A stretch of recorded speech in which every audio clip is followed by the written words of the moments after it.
Ustedes me dicen si se ve la presentación. Sí, Lick, se ve. Bueno, entonces, como les decía, vamos a hacer un repaso sobre cómo se debe de hacer el diagnóstico bacteriológico, ¿verdad? Para las infecciones bacterianas, ¿verdad? Obviamente, que se dan a nivel del sistema circulatorio, en particularmente la sangre. Y, pues, cómo llegan estas bacterias, algunas comensales, otras no, ¿verdad? Pueden llegar al torrente circulatorio. Permítame que creo que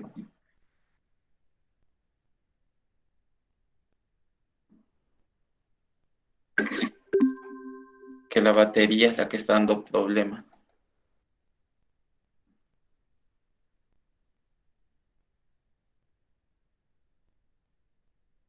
No.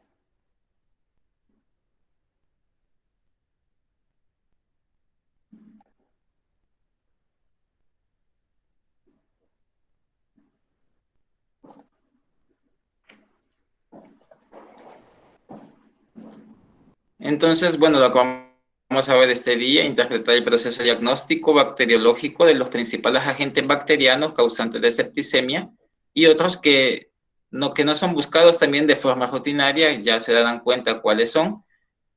Vamos a distinguir algunas definiciones también como las que son septicemia y bacteriemia y establecer algunas de las diferencias. Explicar en qué consiste un hemocultivo y un mielocultivo, que prácticamente casi es lo mismo, lo único que la muestra clínica es totalmente diferente. Vamos a describir algunas características epidemiológicas más sobresalientes de algunos agentes de importancia, ¿verdad?, que pueden causar septicemia, el tipo de muestra de una septicemia y los cuidados que se deben de tener a la hora de procesarla y de tomarla. Reconocer el tipo de medios de cultivo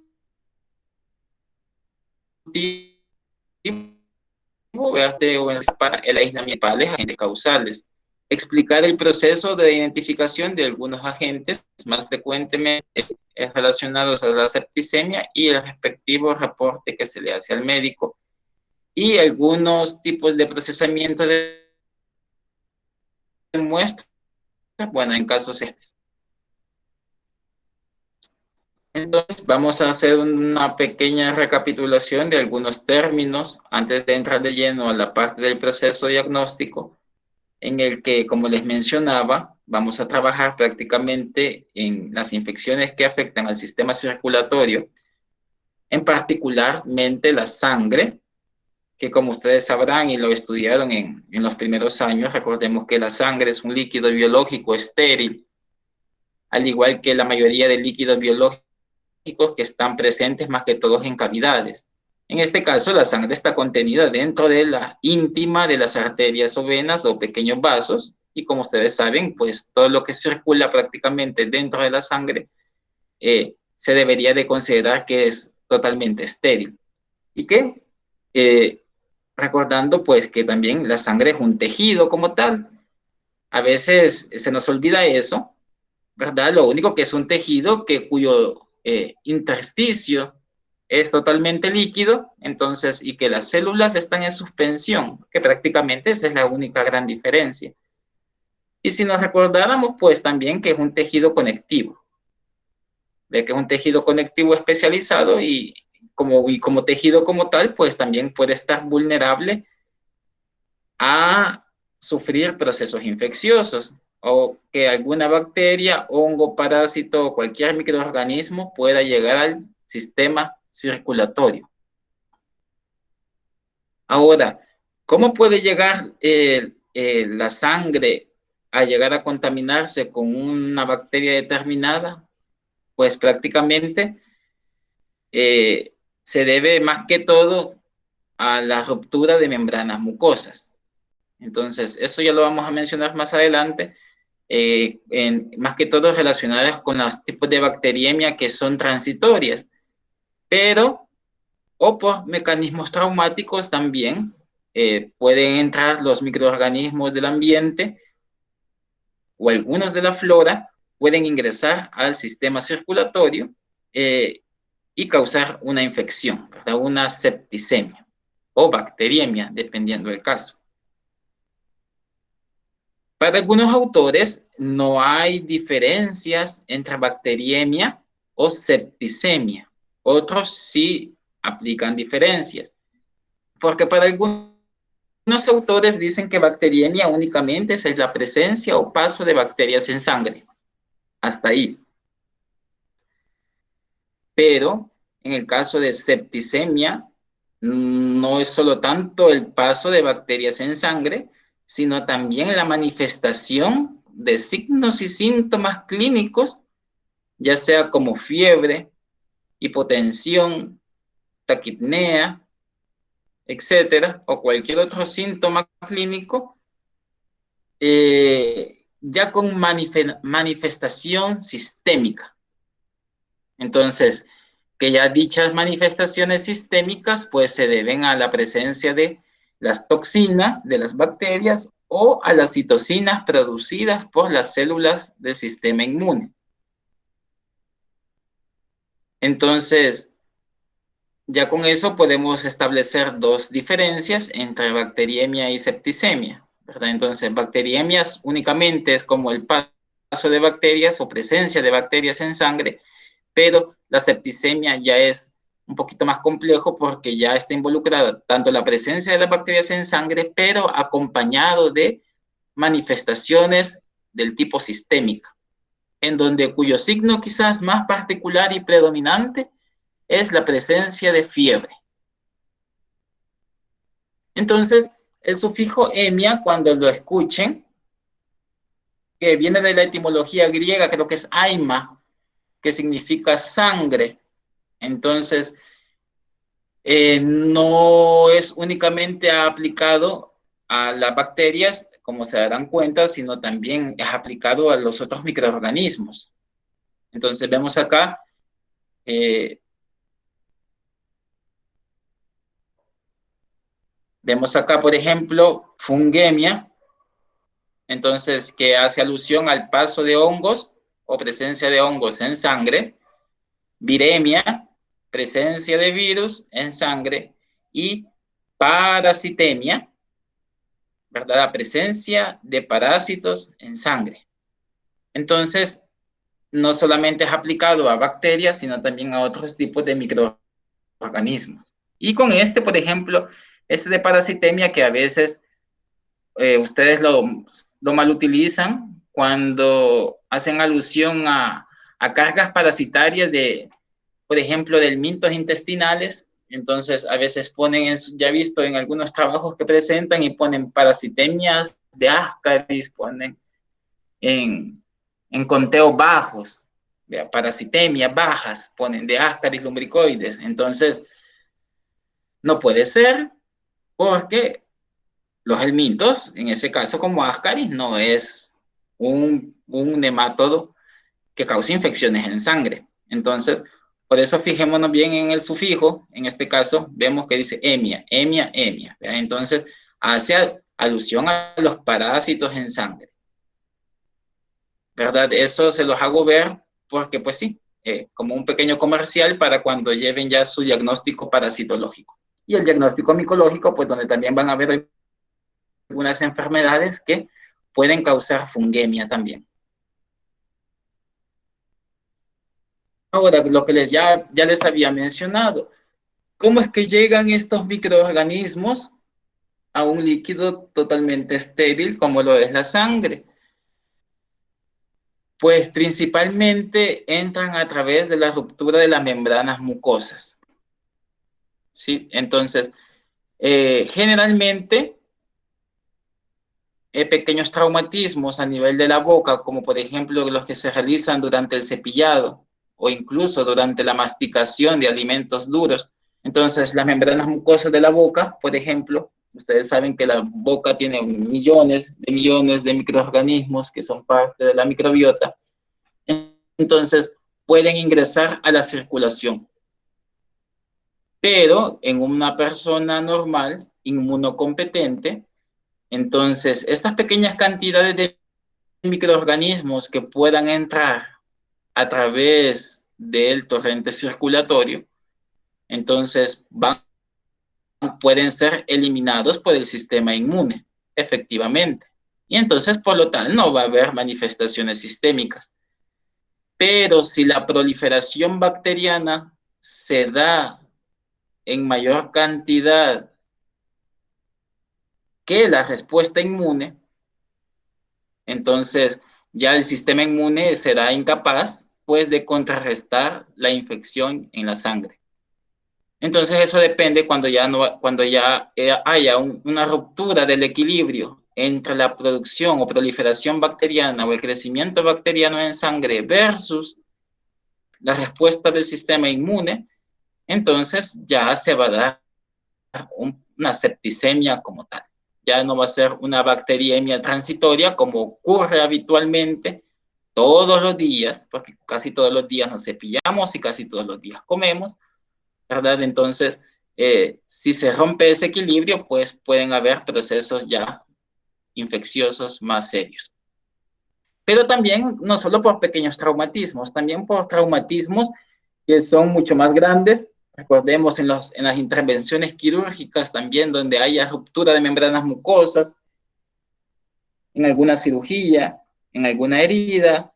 Entonces, los microorganismos presentes del ambiente, en un dado caso, o de la misma microbiota, pueden penetrar el torrente sanguíneo y también causar una infección. Entonces tenemos una clasificación de los tipos de bacteriemia con base al tiempo en que estas bacterias permanecen en la sangre. La primera, la bacteriemia transitoria. Vea, es la que decimos aquella bacteriemia en que los microorganismos pasan eventualmente por esos pequeños traumatismos que mencionamos, pasan eventualmente a la circulación, pero son eliminados eficazmente por el sistema inmune.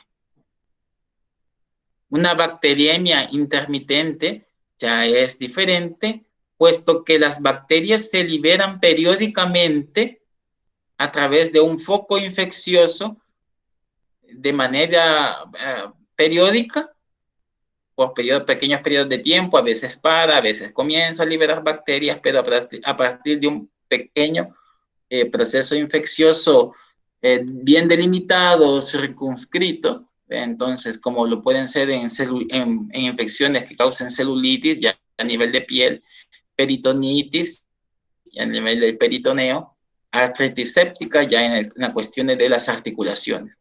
Entonces, de forma periódica pueden liberarse a partir de estos pequeños focos infecciosos bacterias al torrente circulatorio. Y la bacteriemia continua, esta está relacionada principalmente a bacteriemias que son del tipo intravascular.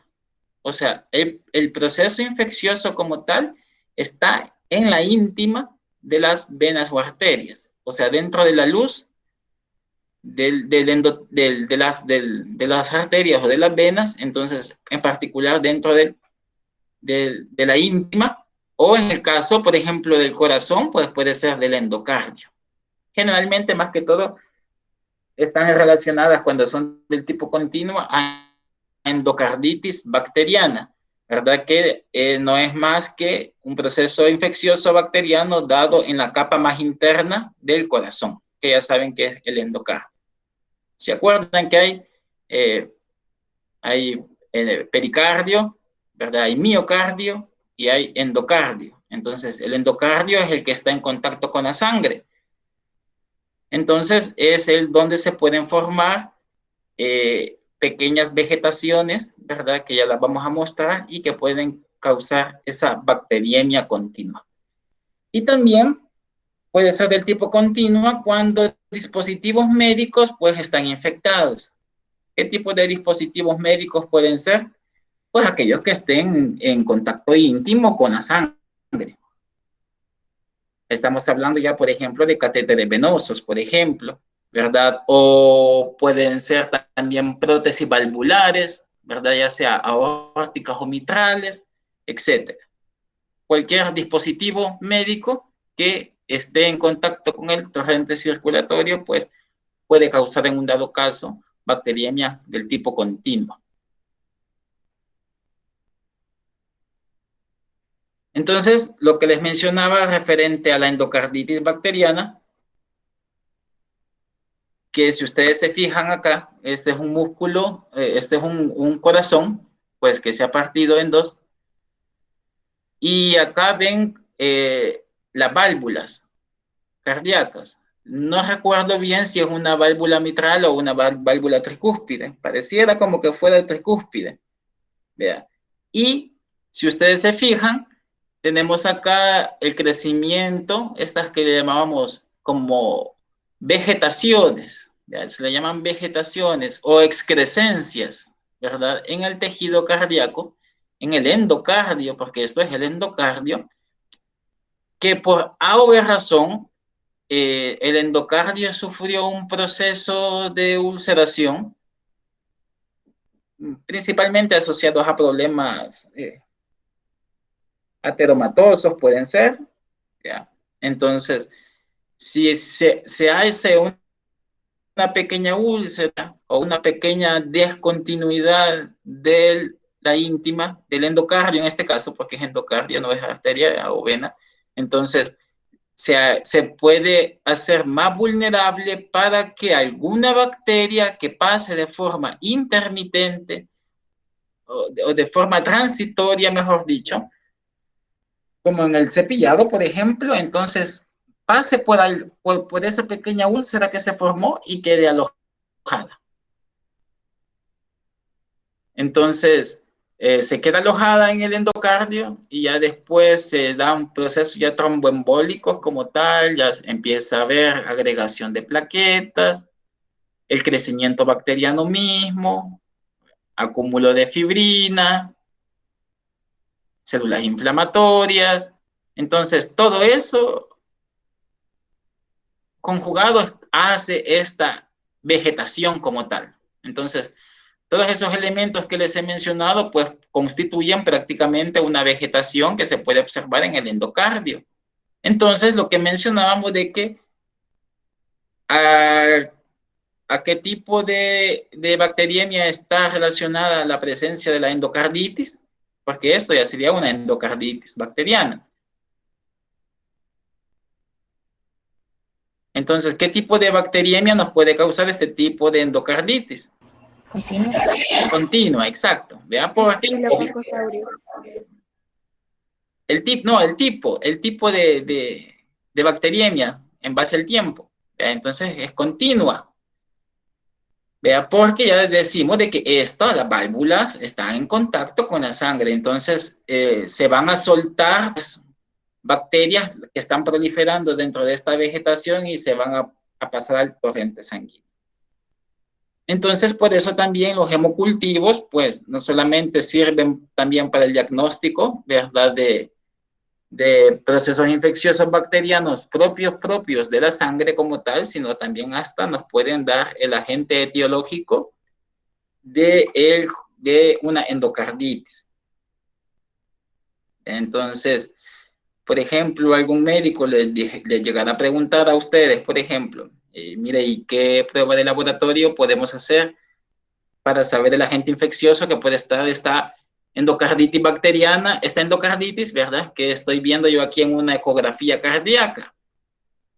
Entonces, usted le va a recomendar un hemocultivo, ¿verdad? ¿Por qué? Es por las cuestiones que ya estamos viendo.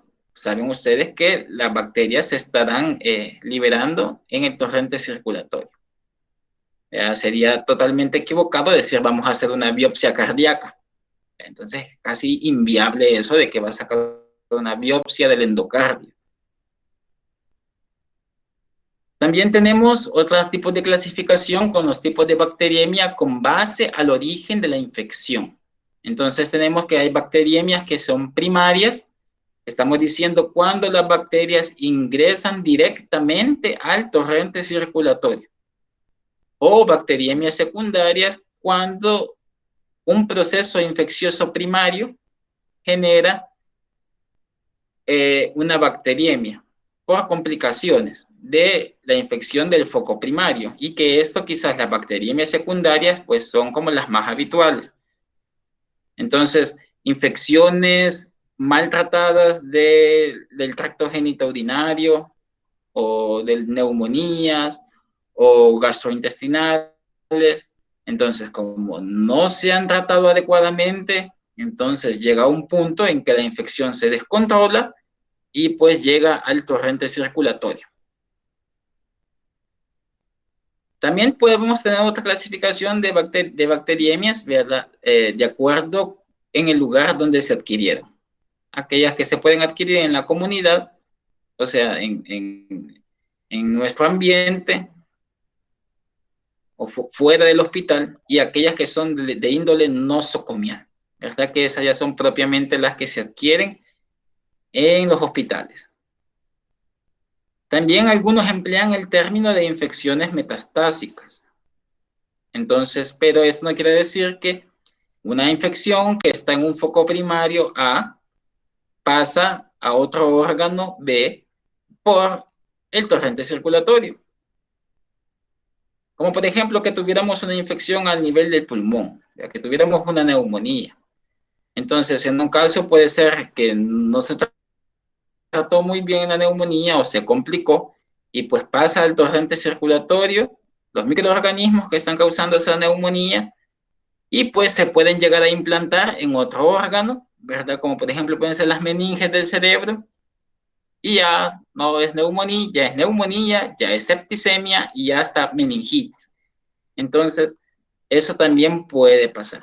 Y no se diga más aún cuando los pacientes son sumamente debilitados.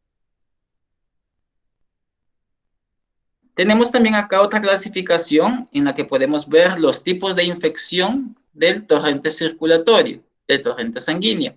Entonces, tenemos aquellos tipos de infección que pueden ser de índole intravascular y extravascular. Ya vimos que los intravasculares, pues, son aquellos que se dan dentro del sistema circulatorio como tal, a nivel de la íntima de las arterias o venas o del endocardio. Entonces, aquí tenemos a la cabeza la endocarditis infecciosa, un aneurisma micótico, ¿verdad? Y tromboflebitis supurada. Entonces, todas estas relacionadas a la luz de las arterias o vasos sanguíneos. Y aquellas que son extravasculares, que se adquieren pues fuera del sistema circulatorio, cuya puerta de entrada puede ser ya el sistema linfático o diversos aparatos. Entonces vemos acá que puede estar relacionado el aparato genitourinario, el aparato respiratorio, abscesos, infecciones de heridas quirúrgicas, a infecciones del tracto biliar, bueno, y otros sitios en donde también son diferentes a los que hemos mencionado y algunos que se saben que son de naturaleza incierta. Entonces, como les mencionaba, pues tenemos esta serie de infecciones a través de los distintos aparatos que en determinadas situaciones que si no son tratadas adecuadamente, esos procesos infecciosos, pues pueden pasar al torrente sanguíneo. Aquí, por ejemplo, tenemos el aparato genitourinario. Entonces, una infección de vías urinarias sencilla, que no debería de dar mayor complicación, si no se realiza un diagnóstico adecuado o un tratamiento, entonces se da la famosa urosepsis.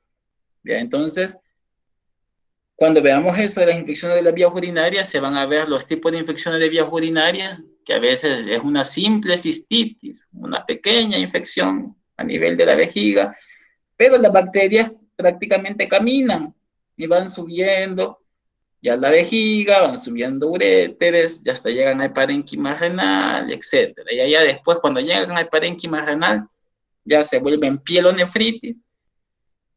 Y pues como la sangre se filtra en los riñones, entonces ahí adquieren las bacterias la sangre y se dan los estragos, pues ya hay una urosepsis, ¿ya? Como tal. Y si se fijan acá, pues tenemos que estar dentro de las principales, ¿verdad?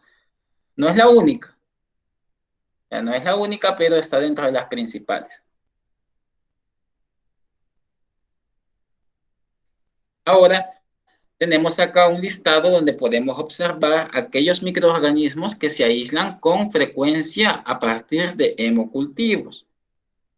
Entonces, tenemos acá diversos microorganismos. Si ustedes se fijan, tenemos tanto microorganismos gram positivos como gram negativos, y algunos también como de esos gram negativos como miembros de la familia Enterobacteriaceae.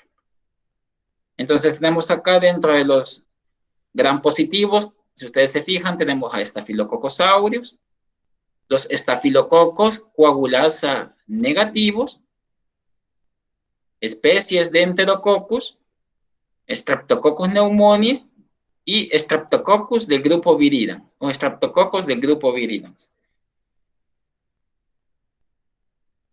Regálenme unos 3 nombres de Staphylococcus coagulasa negativos que conozcan o que ya, bueno, que ya vimos también.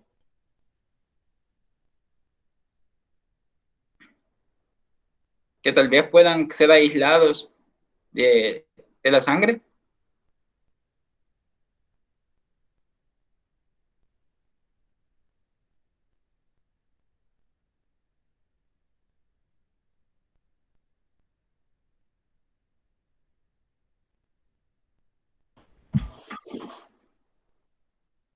Staphylococcus epidermidis. Staphylococcus epidermidis. Ajá. ¿Qué otro? Haemophilus. Haemolyticus. Ajá. ¿Cuál otro? Sí, perdón. Y Capitis. Capitis, exacto, sí. Entonces, y fíjense que los ha mencionado cabal en el orden como son. De los estafilococos coagulasa negativos que pueden causar infecciones en el sistema circulatorio, están esos 3 a la cabeza de los coagulasa negativos: el Staphylococcus epidermidis, el Staphylococcus haemolyticus y el Staphylococcus capitis.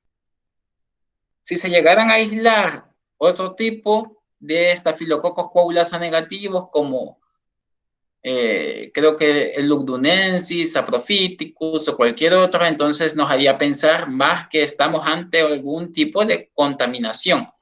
Ya de por sí, estos estafilococos coagulasa negativos nos hace pensar de que la muestra puede estar contaminada por ser estos microorganismos comensales de la microbiota. ¿Ya? Pero ya vamos a ver más adelante cómo es que se le da esa importancia a que si realmente esos cocos o esos estafilococos coagulasa negativos realmente están causando la infección. Y dentro de las enterobacteriáceas, ya tenemos Escherichia coli, tenemos Pseudomonas aeruginosa, que no es enterobacteria. Esa ya sabemos que es un bacilo gram negativo no fermentador. Esta tiene su propia familia, la familia Pseudomonadaceae. Pero tenemos Klebsiella pneumoniae, Enterobacter cloaca, y especies de Proteus. Entonces, estas pueden ser dentro de los bacilos gram negativos que pueden causar infecciones en el sistema circulatorio o que están presentes en la mayoría de hemocultivos que salgan positivos. Y bueno, recordando, ya dijimos, Pseudomonas aeruginosa, que no es enterobacteria. Y tenemos acá esta susodicha, la famosa Candida albicans. Entonces, que no es bacteria, es hongo, pero la retomamos acá por el hecho de que fíjense de que en pacientes VIH o en pacientes inmunodeprimidos, no necesariamente VIH puede causar infecciones en la sangre. Entonces, y que perfectamente ella crece magníficamente bien en los medios de las bacterias. Entonces, no habría problema, ¿verdad?, a la hora de poderla identificar. Lo único que ya la marcha de trabajo ya no se va a tratar como bacteria, sino se va a tratar ya como hongo. Y a eso ya en el diagnóstico micológico pues van a ver cómo se identifican los diferentes tipos de levadura. Es muy bonito. Entonces tenemos agentes de endocarditis infecciosa. ya propiamente endocarditis. Tenemos aquellos que son los estreptococos del grupo Viridans, los enterococos, especies, Staphylococcus aureus y también Staphylococcus coagulasa negativos. Dentro de los Staphylococcus coagulasa negativos que pueden causar endocarditis, si ustedes se fijan, a la cabeza está Staphylococcus epidermidis.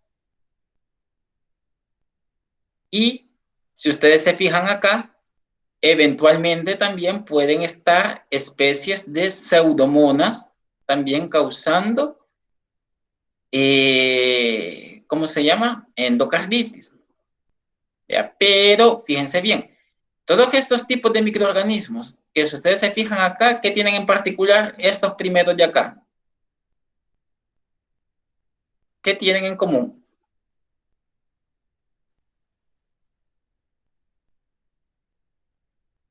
¿Qué tienen en común el Streptococcus del grupo Viridans, los enterococos, el Staphylococcus aureus y la Staphylococcus coagulasa negativos?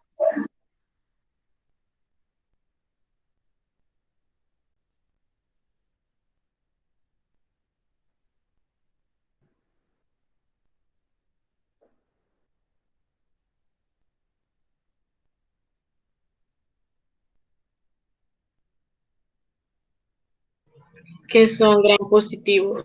Que son gran positivos y que son cocos. ¿Vea? Entonces, estos agentes, estos que vemos acá, entonces, están relacionados prácticamente a endocarditis infecciosa en pacientes que no son drogadictos. Pero en pacientes drogadictos que hacen uso de drogas endovenosas, principalmente la heroína, entonces están las especies de pseudomonas. Permítanme un segundo.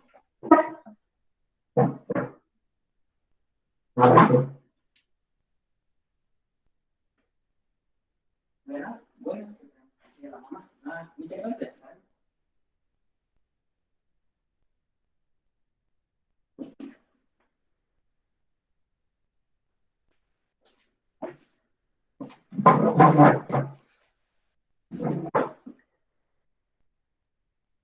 Bueno, ahí van a disculpar.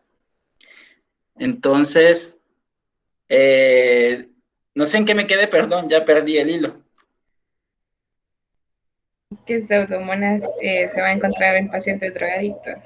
Ajá, entonces, en pacientes drogadictos que hacen uso de drogas endovenosas, especialmente el uso de heroína, entonces se ve asociada a pseudomonas aeruginosa, especies de pseudomonas como tal.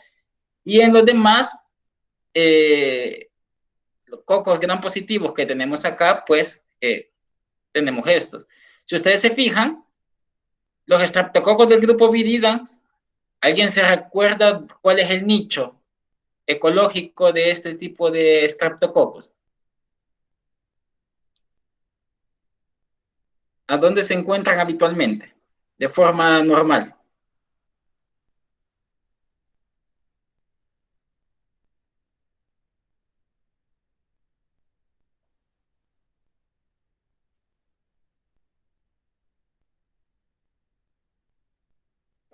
En la mucosa respiratoria. Más arriba. En la oral. En la oral, cabal, de la boca.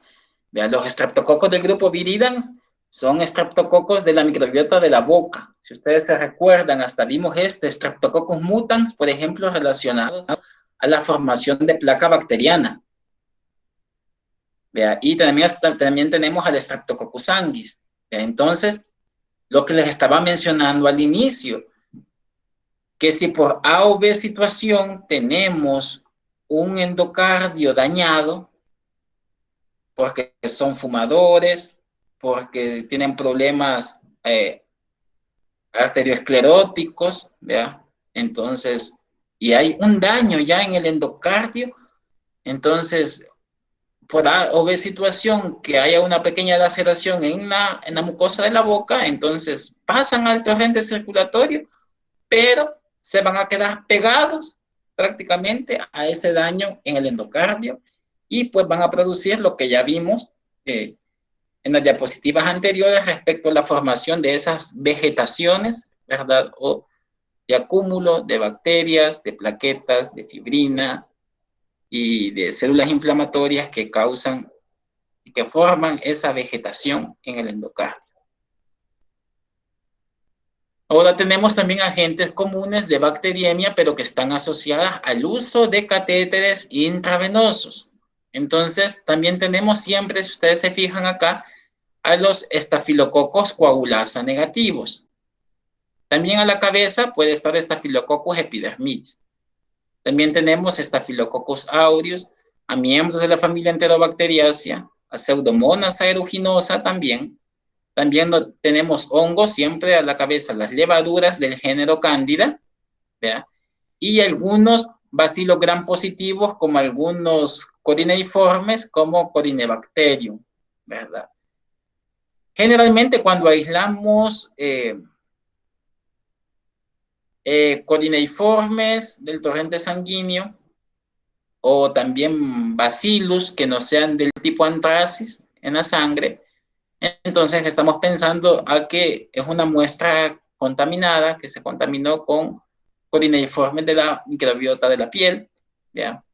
A menos que pues sí, ya sean unos como Corinebacterium septicum, por ejemplo, y que el paciente sabemos que tiene una neoplasia a nivel del colon, entonces a ese Corinebacterium septicum pues le damos bastante validez. Y también otros bacilos gram negativos, ¿ya? Que pueden causar también infecciones siempre relacionadas a los catéteres intravasculares. Vamos a tener una clase cuando veamos la de las infecciones asociadas a la atención en salud, que son las famosas infecciones nosocomiales. Vamos a ver con mayor detalle todas estas infecciones que están asociadas a catéteres venosos, ya sean centrales o catéteres venosos periféricos. También tenemos aquellos microorganismos que están asociados a invasión del torrente sanguíneo desde sitios de infección extravascular, ya no tanto intravascular como los que hemos visto, sino ya extravascular, o sea, fuera de las arterias, venas o del corazón. Entonces tenemos a microorganismos tales como Haemophilus influenza, Streptococcus pneumoniae, Neisseria meningitidis, algunas especies de Brucela, Salmonella typhi, que mañana tenemos discusión de ¿vea? Y Listeria monocitógenes, o monocitogenes, como en realidad se debería de decir. Entonces, si ustedes se fijan acá, su sitio primario de infección prácticamente es que meninges en el caso de hemófilos, si ustedes se fijan, de hemófilos influenza tipo B, meninges, epiglotis y región periorbitaria cuando son niños. La región periorbitaria prácticamente afectan cuando da un tipo de celulitis periorbital, pues en niños. Y generalmente, pues en niños también llega a causar meningitis. Entonces, si ustedes se fijan, si una meningitis, una meningoencefalitis está maltratada, entonces, pues esa meningitis es el foco primario de donde va a generar después la septicemia. En el caso de Streptococcus pneumoniae, pues puede causar meningitis, ¿vea? Por afección de las meninges, y el pulmón, también afección a nivel del pulmón causando neumonía. Y después, igual, si no se trata bien o diagnostica bien, entonces se llega a dar complicaciones septicémicas. Neisseria meningitidis, igual, ataca meninges principalmente, causando meningitis. Algunas especies de Brucela, ¿verdad? Ellas están asociadas, si nos recordamos, al sistema retículo endotelial, a infecciones del sistema retículo endotelial. Y ya saben ustedes que hoy ya no se llama así, vean esto. ¿Cómo se denomina ahora el sistema retículo endotelial?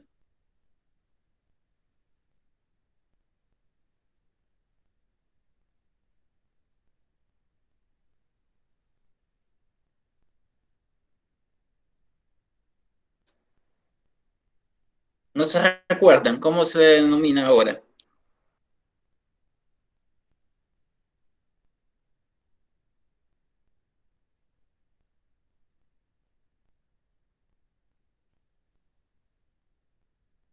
Sistema fagocítico mononuclear.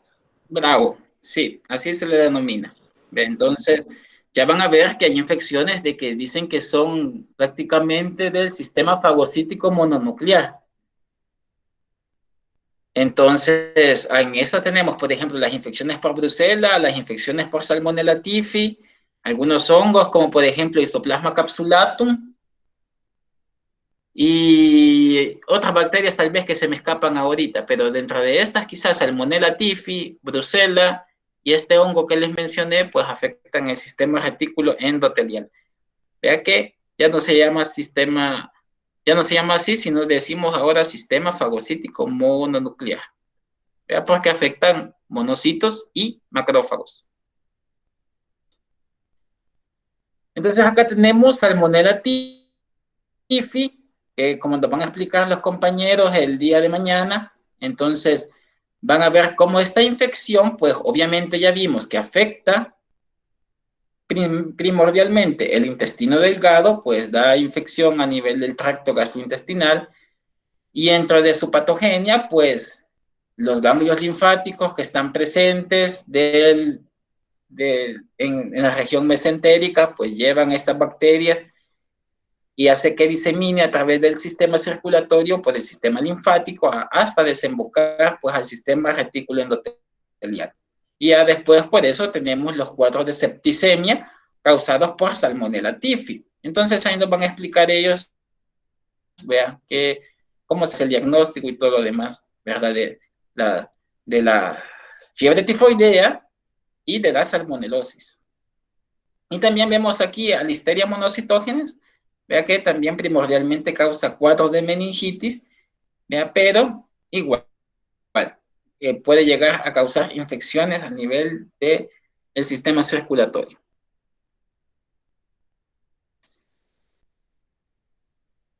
Bueno, entonces dejamos las generalidades referentes a la patogenia o a cuestiones epidemiológicas y de los microorganismos asociados a la septicemia, y vamos a ver cómo se hace ese diagnóstico bacteriológico. Pero antes hay que definir algunos términos. Entonces, ya lo mencionamos ahí, vean, el hemocultivo, hemo sangre, cultivo, cultivo. Entonces, el cultivo de la sangre. Entonces lo definimos como una herramienta diagnóstica esencial para determinar la presencia de microorganismos en sangre. Y miren cómo decimos, microorganismos. No estamos diciendo que únicamente bacterias, ¿verdad?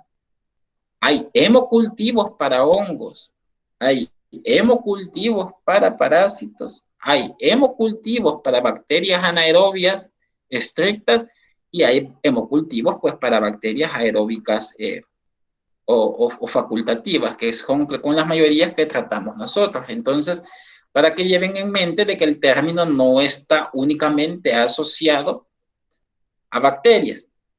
En lo que vamos a ver ahora acá nosotros sí es para buscar bacterias, pero ya se dan cuenta con los demás diagnósticos cómo están asociados también los hemocultivos para aislar parásitos en sangre o para aislar hongos y virus en sangre.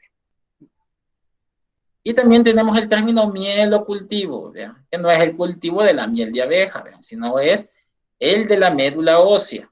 ¿Vean? Herramienta diagnóstico esencial para determinar la presencia de microorganismos en médula ósea. Muy invasivo el procedimiento, pero a veces realizable. Entonces, pero igual que no solamente es para aislar organismos o microorganismos a nivel de médula ósea, solo bacterias, sino incluso también pues llegamos a aislar de médula ósea también hongos y llegamos a ver hasta parásitos en médula ósea. ¿Okay? Ojalá pues lleguen a verlos en el laboratorio y van a ver lo complicado en realidad que es observar esos microorganismos en aspirados de médula ósea. Entonces, tenemos primero que para realizar un hemocultivo, aquí ya vamos a hablar únicamente del hemocultivo, pues tenemos que realizar primero la antisepsia y la toma de muestra como tal. Entonces hay que seguir los siguientes pasos a cabalidad para no tener problemas con contaminación de microorganismos de la microbiota de la piel. Ya dijimos que la antisepsia realizada para los hemocultivos debe de ser una antisepsia exhaustiva. Cuando decimos que es una antisepsia exhaustiva, estamos diciendo que es un poquito más complicada en el sentido de que hay que utilizar, dos soluciones antisépticas, ¿verdad? Ya no solamente alcohol, sino otras soluciones para poder desinfectar adecuadamente la piel del paciente y no contaminar con microorganismos de la piel la sangre que se va a extraer. Entonces, como decimos, la vena que se va a puncionar debe de ser previamente seleccionada antes de la antisepsia. Primero usted liga al paciente y pues selecciona, palpa, manipula todo lo que quiera el paciente y pues ya tiene preseleccionada la vena en ese caso de que va a puncionar. Si el paciente tiene colocado un catéter endovenoso, ¿me entiende? Un catéter endovenoso se debe de puncionar pues por arriba de ese catéter endovenoso, pero previamente debe de haber cerrado el paso del suero o del líquido o de lo que se esté pasando en ese brazo. Porque si no, entonces lo que va a pasar es que se va a hemodiluir la muestra. Y eso no solo aplica para un hemocultivo, sino aplica también para cualquier otro análisis en sangre. Entonces, a veces tenemos esos problemas de que están, por ejemplo, imagínense, es súper delicado que quieren tomar muestras para hacer determinaciones de electrolitos en sangre y le están tomando al paciente la muestra y el suero le está pasando en ese mismo brazo que lo están sangrando. Entonces después hacen la química y disparados los electrolitos, ¿ya? Obviamente porque está pasando un suero. O es un hemograma y la hemoglobina bien baja, ¿ya? ¿Por qué? Porque está diluida la sangre. Entonces se tiene que pues, cerrar el paso del suero, ¿verdad? De la venoclisis y esperar un tiempo pues a que, tal vez una media hora, ¿verdad? Y después pues procede a puncionar, en este caso. Pues lo recomendable es que utilice otro brazo, ¿verdad? No necesariamente el que está donde le está pasando el suero, sino puede ser el otro brazo del paciente, pero obviamente ha cerrado el paso de ese suero. Es poco apropiado tomar la muestra de una derivación de catéter. ¿Ya? Entonces, derivación, estamos diciendo, tal vez alguno ha tenido la oportunidad, más que todo con los catéteres venosos, centrales que tienen diferentes derivaciones o diferentes vías.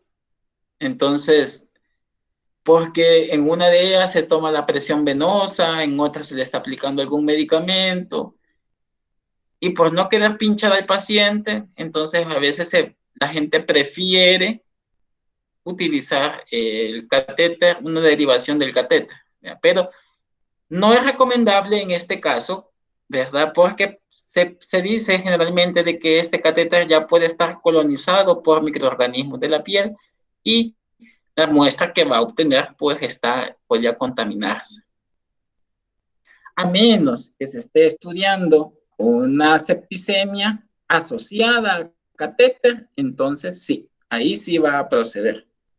Pero como les digo, eso lo vamos a ver en la clase de infecciones nosocomiales. Pero si fuera una cosa habitual, como buscar un tipo de septicemia por determinado microorganismo que no esté asociado a un catéter venoso, entonces lo más recomendable es que no se ocupe ninguna derivación, sino se tiene que puncionar la vena. Y pues, ya teniendo estas precauciones, pues realizar la antisepsia primariamente con alcohol etílico al 70%, y luego pues puede ser con tintura de yodo al 2%. Algunos dicen que también se puede utilizar clorhexidina, o también ya vimos en la discusión que podemos utilizar también yodopovidona.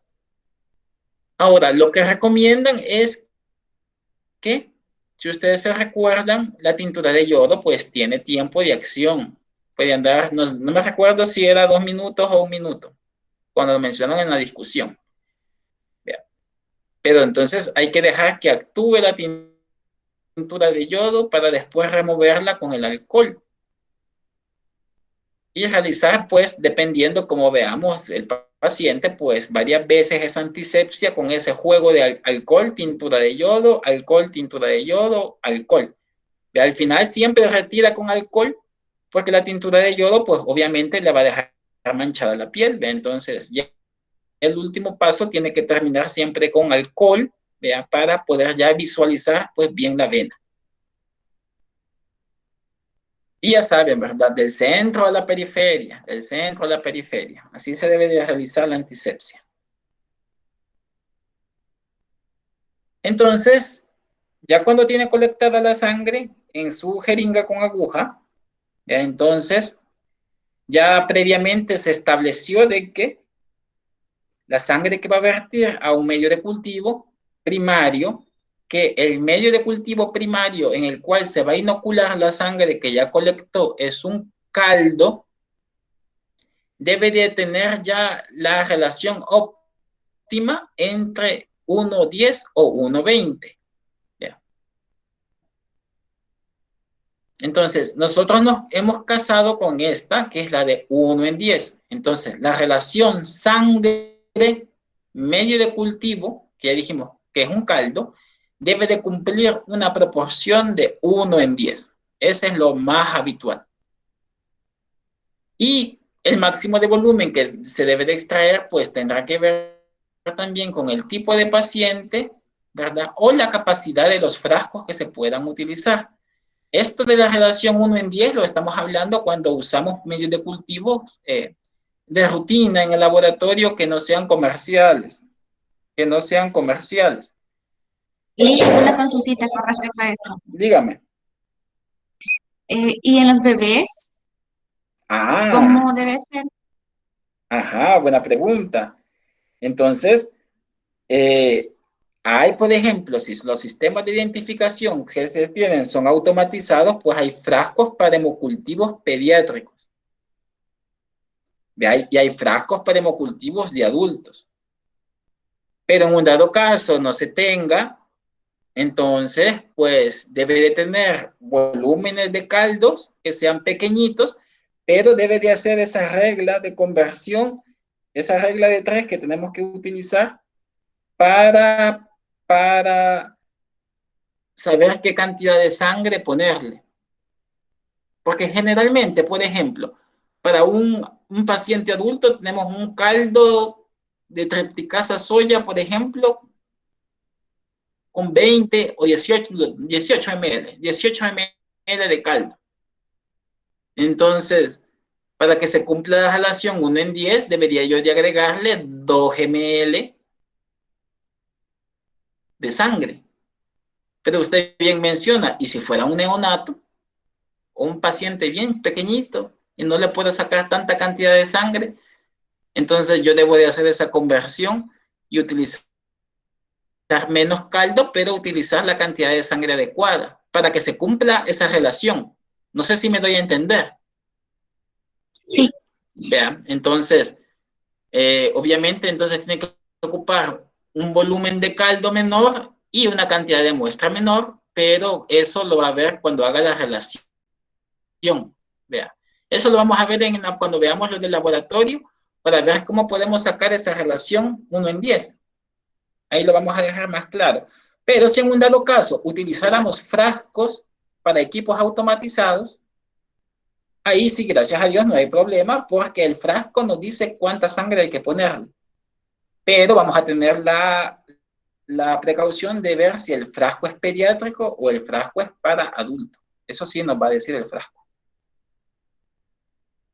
También, gracias. Bueno, gracias. También tenemos que tener en mente esta siguiente enunciado, esta premisa. La mayor recuperación de microorganismos a partir de hemocultivos se va a lograr cuando se obtiene un mayor volumen de sangre. O sea, entre mayor cantidad de sangre se cultive, mayor probabilidad de obtener microorganismos. Eso sí está seguro. Permítame un segundito.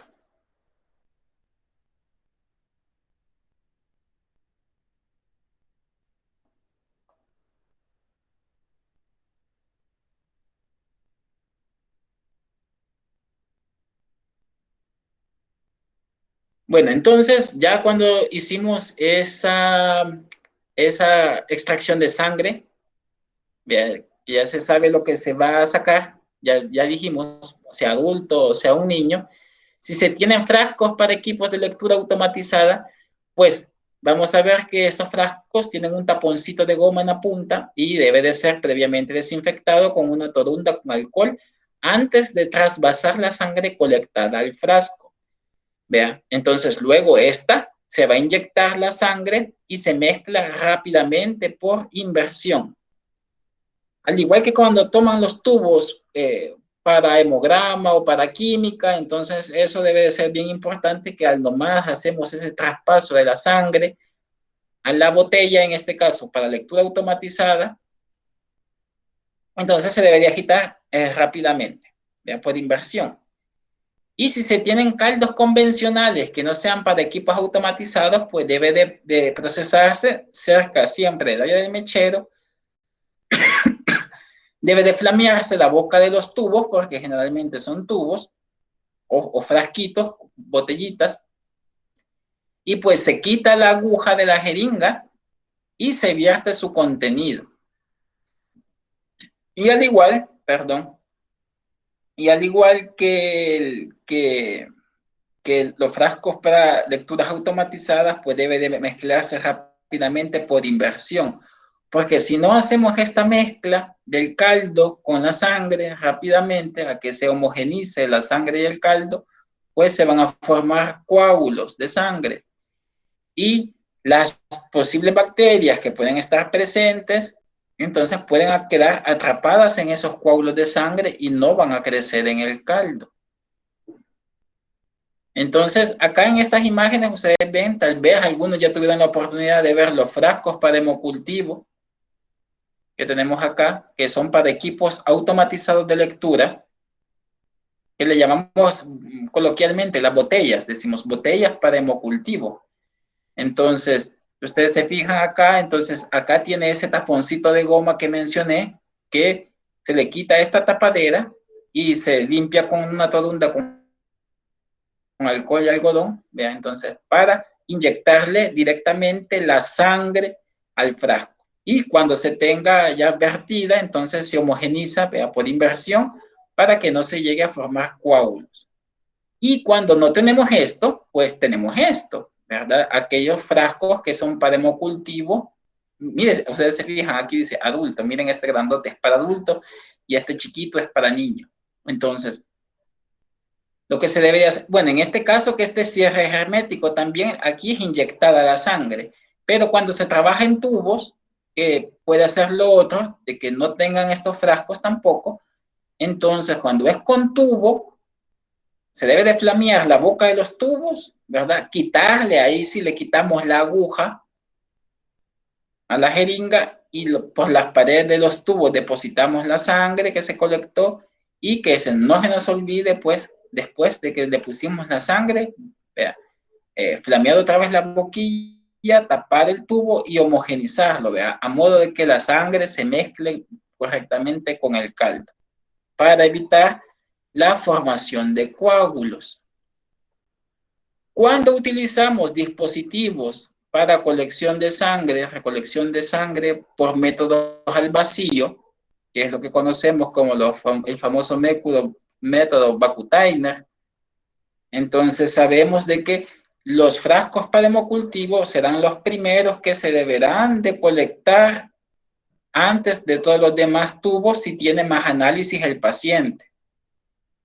Creo que esto en introducción al laboratorio, creo que lo mencionan más o menos, ¿verdad? El orden, siempre esto está, fíjense, es bien ambiguo, siempre estaba en discusión y en forma constante cambian, y los protocolos de su hospital lo va a establecer, ¿ya? Pero creo que en el sentido más lógico, en realidad, si ocupamos un método al vacío, pues lo primero que se debe de hacer, si tiene indicado un hemocultivo, es que el hemocultivo lleve la prioridad en la hora de la recolección. Y después ya todos los demás tubos si tienen los demás análisis. Vean, ya los que no tienen aditivos, aquellos que tengan citrato como anticoagulante o aquellos que tengan ya EPTA, como por ejemplo para los tubos de hemograma o para los tubos de las eritrosedimentaciones o la heparina de litio, vean, para, quiero ver, bueno, la heparina de litio que ya saben que la ocupan estos tubos para separar plasma rápidamente en cuestiones de hacer exámenes de emergencia.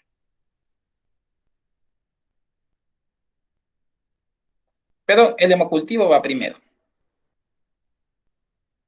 Entonces, ya dijimos que el medio de cultivo primario, o sea, donde la sangre se cultiva directamente, es un caldo. Tiene que ser a ley un medio líquido. Bien, entonces, ¿qué caldos podemos utilizar para un hemocultivo? El más utilizado de forma habitual es el caldo de tripticasa soya. Pero podemos también otro que sea un caldo de tripticasa soya que sea suplementado, ¿verdad? Tal vez con algún aditivo que lo haga más enriquecido, o caldos de tioglicolato para aislar bacterias anaerobias, y el caldo infusión cerebro-corazón. Entonces, cualquiera de estos caldos primarios, ¿verdad?, pueden utilizarse para hacer el aislamiento primario de la bacteria cuando se inocula la sangre. Entonces vemos acá a la derecha el caldo. ¿De qué es este? A ver si se recuerdan. No sé si lo pueden ver. ¿De qué creen que es este caldo? Que ya creo que lo vimos en una clase. Que tiene esta capita rojita aquí arriba.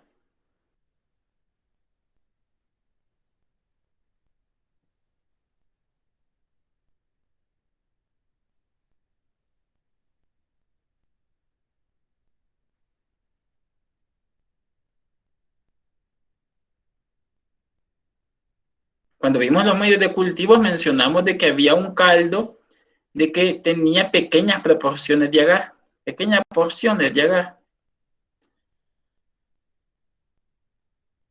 Porque habitualmente los caldos no llevan agar, ya sabemos, ¿ya? Porque si no fueran medio sólidos o semisólidos.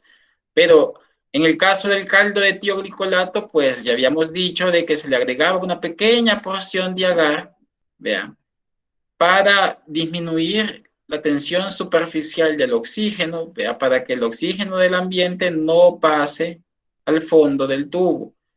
Y aparte de que, pues sí, el caldo de tioglicolato tiene un agente reductor de oxígeno en su composición. ¿Qué lo pueden averiguar ustedes? ¿Cuál es ese agente reductor de oxígeno que ya tiene el caldo de tioglicolato en su composición?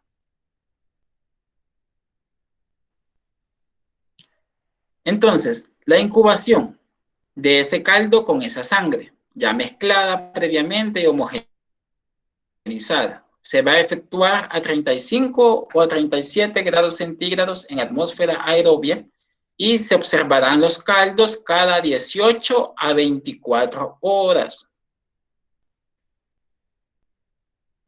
Los frascos deben de agitarse durante las primeras 24 horas para favorecer el crecimiento de las mayorías de bacterias aerobias. Y después se deben de inspeccionar los caldos por un mínimo, fíjense bien, de 7 días, ¿verdad? Con el cuidado de no agitarlos. Entonces repetimos, los frascos durante las primeras 24 horas, pues se deben de estar agitando de manera constante, ¿ya?, para que la sangre y el caldo se mezcle bien y si hay alguna bacteria, pues favorecer el crecimiento de la bacteria. Ahora, pasan esas 24 horas, ¿me entienden? Pasa esas 24 horas y se suspende ese agitado. Entonces, ya después, cuando vayamos a examinar los caldos, yo ya no debo de mover ese caldo para nada. Entonces, lo que yo debo de tener, obviamente, son dos fases en el caldo. Un paquete de sangre que está en el fondo y un sobrenadante, que es el caldo. Entonces, yo ya eso después de esas primeras 24 horas que yo lo estuve agitando, ya después lo dejo de agitar y, como dice acá, cada 18 a 24 horas, o sea, casi diariamente, por un mínimo de 7 días, yo debo de examinar el sobrenadante principalmente a evidenciar signos de crecimiento bacteriano. O también debo yo de ver la interfase, por ejemplo, sangre-caldo. ¿Qué se está formando ahí? Y ojo, no debemos de mezclar esas ya. Cuando se forman esas dos capas, yo ya no las debo de tocar. Ya no se mezclan. Y con luz transmitida, con luz transmitida fuerte, pues debo yo de observar si hay o no signos de crecimiento bacteriano. Entonces, ¿qué se debe de buscar en esos caldos que me hagan pensar a mí que hay crecimiento bacteriano en ese sobrenadante? Pues obviamente lo primero es turbidez del caldo, cambios de color del caldo, si ha formado o no pigmentos, por ejemplo, pseudomonas, por ejemplo, en los caldos ya vimos que llega a formar una especie de velo, vean, y todavía una capita hasta verdosa llega a formar en la superficie. Entonces eso me hace pensar a mí también que hay crecimiento de bacterias. Y hay hemólisis también. Entonces, si yo veo que el sobrenadante del caldo se encuentra rojizo y no está transparente como debería de estar un caldo sin crecimiento, pues me haría pensar de que hay crecimiento de bacterias. Y se observaran como liberación de burbujas, entonces me haría pensar igual que hay crecimiento de bacterias por la producción de CO2 que están produciendo dichas bacterias. O formación de colonias como motas de algodón, también ya se pueden ver en la superficie. Más que todo esto se llega a ver como en la interfase de la sangre y el caldo. Se puede llegar a observar esa presencia de pequeñas colonias, ¿verdad? Como motitas. O la formación de coágulos de fibrina, al igual, ¿verdad? En la interfase entre la sangre y el caldo. Entonces, esos son como los patrones de crecimiento, pues que me pueden decir a mí que ese caldo de inoculación, ese caldo primario que se puso con la sangre, pues hay un signo visible de crecimiento bacteriano. Ahora,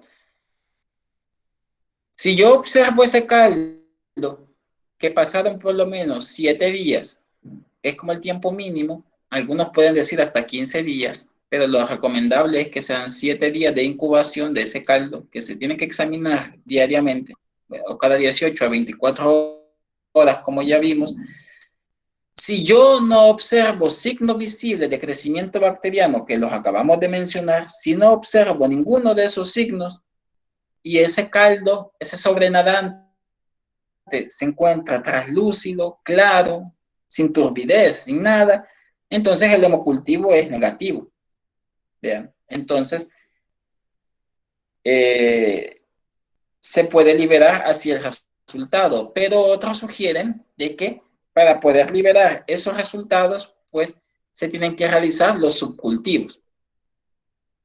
Y algunos son dentro de ellos los subcultivos a ciegas. Y aquí tenemos el primero. Por ejemplo, dice, el primer subcultivo a ciegas. ¿Qué quiere decir esto de a ciegas? Un subcultivo a ciegas es aquel subcultivo en el cual se está realizando sin que haya presencia de signos de crecimiento bacteriano. Entonces, se realiza una coloración de Gram del sobrenadante entre las primeras 12 a 24 horas, vea, háyase o no encontrado alteración, o sea, háyase o no encontrado signo visible de crecimiento.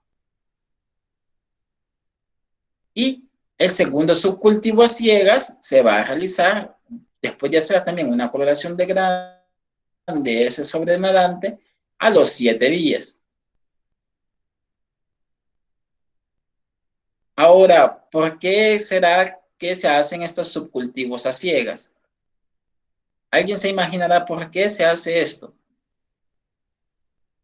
Hay algunos laboratorios que no lo hacen, no lo tienen estandarizado, pero otros si lo llegan a hacer. Pero ¿por qué creen que es recomendable hacer un subcultivo a ciegas en una primera fase y al final de los 7 días de incubación? Para corroborar el crecimiento bacteriano. No es corroborar el crecimiento bacteriano, porque estamos diciendo que es a ciegas porque no hay signo visible de crecimiento.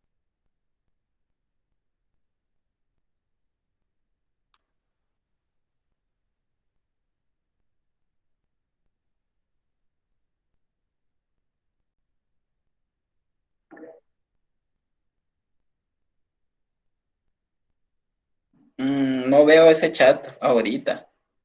¿Alguien me lo puede leer? Dice la compañera Lenny que puede ser como para control. Más o menos. Y será como para asegurarse de que no hay ningún crecimiento bacteriano o tal vez contaminación. Si es para asegurarnos de que tiene que haber crecimiento, pero más que todo va orientado en aquellas bacterias que no dan signos visibles de crecimiento bacteriano como turbidez o como hemólisis o como todo aquello que vimos anteriormente. Entonces, más que todo va orientado a ese tipo de bacterias, ¿verdad? Aquellas bacterias que no presentan signos visibles de crecimiento bacteriano en los caldos de cultivo. Principalmente pasa esto con Haemophilus y con Neisseria. Entonces, más que todo va orientado a eso en la realización de subcultivos, a ciegas, a ciegas. Ya dijimos que estamos diciendo a ciegas que no hay signos visibles de crecimiento en los caldos. Ahora, si ya en el segundo o tercer día del hemocultivo usted ya vio un signo visible de crecimiento bacteriano, a ley hay que realizar un subcultivo. Eso está más que dicho. O imagínense las primeras 24 horas, ya observó de que el caldo está turbio, entonces hay que realizar un subcultivo. Bueno, y una coloración de grano también del sobrenadante.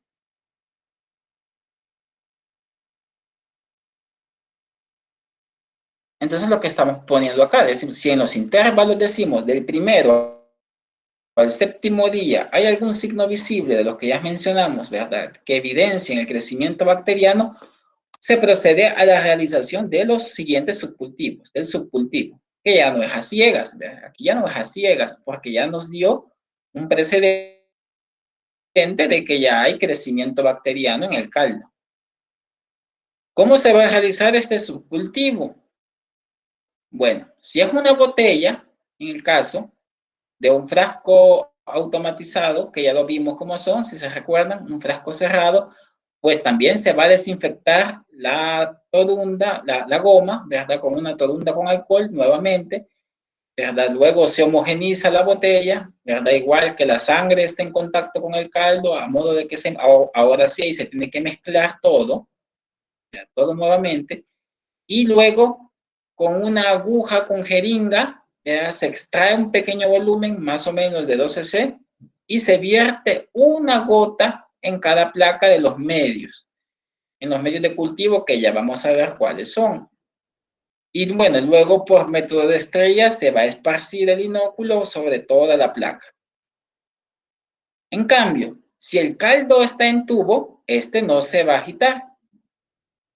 Vea, si es un medio convencional, no medio automatizado, para medios automatizados, sino medios convencionales, pues este no se va a agitar y se va a tomar el sobrenadante, donde se observa el crecimiento bacteriano, con una pipeta Pasteur estéril o con una punta descartable de pipeta automática, y pues va a depositar también una gota en los siguientes medios de cultivo, ¿verdad? En el medio de agar chocolate, en el agar 5% sangre de carnero y en el agar maconque. Entonces, colocó una gota acá y otra gota acá. Bien.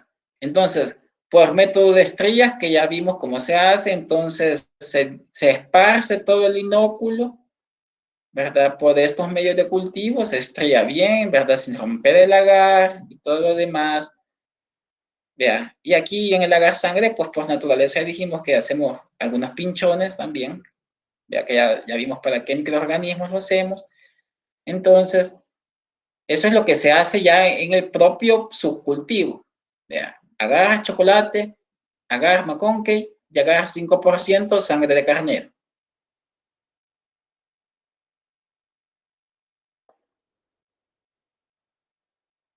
Ahora, con los sistemas automatizados, en este caso, que los que pueden hacer lectura de crecimiento bacteriano por métodos, algunos espectrofotométricos, ¿verdad? Y otros radioactivos, ¿vea? Entonces, anteriormente, hoy ya no son así, ¿vea? Se utilizaban estos sistemas, los sistemas BACTEC. Entonces, tenemos que el sistema BACTEC, en este caso de Becton Dickinson, ¿verdad? Que es la marca, que estos sistemas BACTEC pues, miden la producción de dióxido de carbono de los microorganismos que son metabólicamente activos. Y antes, como les decía, los primeros sistemas BACTEC utilizaban sustratos marcados con carbono 14 y que al presenciar esta radioactividad del carbono 14, pues se evidenciaba indirectamente la presencia de el crecimiento bacteriano. Pero ya estas técnicas radiométricas como tal, que en la que se ocupan radioisótopos, ya no es utilizado en la actualidad, por las cuestiones que ya se saben, ¿verdad? Que son un poco más peligrosas al utilizar estos compuestos. Tal vez alguien ya vio la película en Netflix de Marie Curie, entonces ahí se darán cuenta cómo estos compuestos radioactivos pues hacen daño. El sistema BACTEC NR860 ya después medía el CO2 por espectrofotometría infrarroja, ya no utilizaba esos sistemas radiométricos con carbono 14, y este sistema BACTEC 9240 y el 9120, que ya utilizaba fluorescencia para medir el CO2 en el fondo de cada una de las botellas que ya vimos. Entonces, en este caso, el dióxido de carbono y el agua presente del medio, ¿verdad? Provoca una disminución del pH, ¿verdad? Que aumenta el rendimiento del lector que se encuentra en el fondo de las botellas. En este caso, para los sistemas BACTEC. Entonces, aquí vemos en este flujograma cómo ha ido cambiando con el tiempo. Desde 1968, que entró en Estados Unidos el primer sistema BACTEC, pero ya era radiométrico, como les decía, con radioisótopos, ¿verdad? Hasta en la actualidad ya prácticamente que son con lecturas de inmunofluorescencia, de fluorescencia, en realidad no hay inmunofluorescencia, de fluorescencia, ¿vea? Entonces, ¿qué se tienen las lecturas actuales cuando se ocupan estos sistemas automatizados, ¿verdad? Estos que son BACTEC. Entonces, en algún laboratorio, llámese Rosales, Benjamin Bloom o Maternidad, cualquiera de estos equipitos que tienen acá se pueden topar con estos BACTEC. Entonces, aquí la diferencia prácticamente lo único es la capacidad que tienen en almacenar botellas. Algunos pueden tener hasta 240 botellas, unas pueden tener 20 o 30 botellas, como por ejemplo este que es bien chiquitito. Bueno, en realidad ni tan pequeño. Pero estos son unos monstruos, ¿verdad? Estos casi tienen el tamaño de un comedor de 6 personas, ¿verdad? Entonces son bien grandes. Ya, por ejemplo, el Rosales, que trabaja con volúmenes de pacientes bastante mayores, entonces ellos tenían este sistema, ¿verdad? Mucho más grande. Y laboratorios privados, yo creo como creería, tal vez como el de diagnóstico o algo, tal vez no se llegaría a tener un pequeñito, automatizado. Y ya estos que son los últimos, ¿verdad? Estos son los ultimitos, si ustedes se fijan, para volumen de trabajo sumamente grandes. Entonces, aquí vemos cómo la profesional está dispensando las botellas ya inoculadas con sangre, pues en cada celda que le corresponde a cada botella, que primeramente, si ustedes se fijan, tienen un código de barras. Entonces, el código de barras primero se escanea en el equipo y el equipo le tira una lucecita en donde le dice, aquí póngalo. Entonces, ahí lo pone y después se desactiva. Y así, para cada uno de estas que va a ir metiendo ella, tiene que ir escaneando el código de barras y el equipo le va a ir diciendo a dónde tiene que ir insertando cada botella. ¿Y los anteriores no tienen lector de código de barras? No, estos ¿cómo no? Estos sí, estos tienen lector de código de barras. Lo tienen algunos, fíjense, por ejemplo, este lo tiene aquí abajo. Y otros lo tienen como que fuera hasta del supermercado, hasta con el lector así de mano. No sé si se han fijado a veces cuando no, en la caja registradora no les pasa. El lector le pasan uno de mano. Ah, pues así tienen algunos. Pero sí, estos por ejemplo, estos de aquí tienen que tener lector de código de barra. Entonces, cuando lee el código de barra, ella va a decir a dónde lo va a depositar. Y cuando el equipo le dice en cuál ha habido crecimiento, porque el equipo pilla, hace un ruidito, tic, tic, tic, ¿vea? Entonces, le va a indicar a dónde y en qué posición está el hemocultivo que está positivo. Y en eso, perdón. Y en ese caso, pues también lo saca y lo vuelve a escanear para que el equipo sepa de que se ha sacado y que en un futuro pues sepa de que ahí se puede meter otro hemocultivo diferente. Y en esos casos, el tiempo empleado para estarlo visualizando y todo, ¿es el mismo o el equipo solito? Eso es la ventaja. La maravilla de estos equipos es que usted no va a andar revisando ningún caldo. En aquel estamos diciendo que nosotros en las formas convencionales, usted de forma manual, cada 18 a 24 horas tiene que estar revisando tubo por tubo, caldo por caldo, crecimiento bacteriano. En cambio aquí no. Estos equipos cada 10 minutos pasa el sensor en el fondo de la botella a detectar el analito, vea, ya sea fluorescencia o cambio de color, vean, como presencia de crecimiento bacteriano, entonces aquí no hay nada que revisar. Él nos va a avisar, él nos va a decir cuando esté positivo. Bien. Pero obviamente, pues sí, estos equipos los utilizan más cuando se trabajan con volúmenes grandes. Si se trabajan con volúmenes chiquitos, pues va a tocar de forma manual. Vean, no nos van a comprar un equipo grande si la carga de trabajo en este caso es que se tenga, por ejemplo, 5 cultivos a la semana, por ejemplo. Este que vimos es el sistema BACTEC. Si ustedes se fijan, BACTEC, ¿ya? De BD. En cambio, este es BACT Alert, pero ya no es de BD, ya es de bioMérieux. ¿Vea? Entonces, este mide cambios de pH producidos también siempre por el dióxido de carbono, pero el sensor es colorimétrico, ya no es por fluorescencia. Entonces, ya hace la lectura por un campo espectral de luz normal, digamos, ya no es por fluorescencia. ¿Vea? Entonces, el cambio de color en el sensor, vea, pasa de azul a verde hasta llegar a amarillo. Si ustedes se fijan acá en el fondo, aquí vemos un positivo que está amarillo, el fondo, ¿verdad? Y un negativo pues se mantiene con el color verde que tiene inicialmente. Entonces, este cambio de color ya lo vimos. Al final de cuentas, sea cualquiera de los dos sistemas, en alguna manera, indirectamente, lo que se está detectando es la producción de CO2.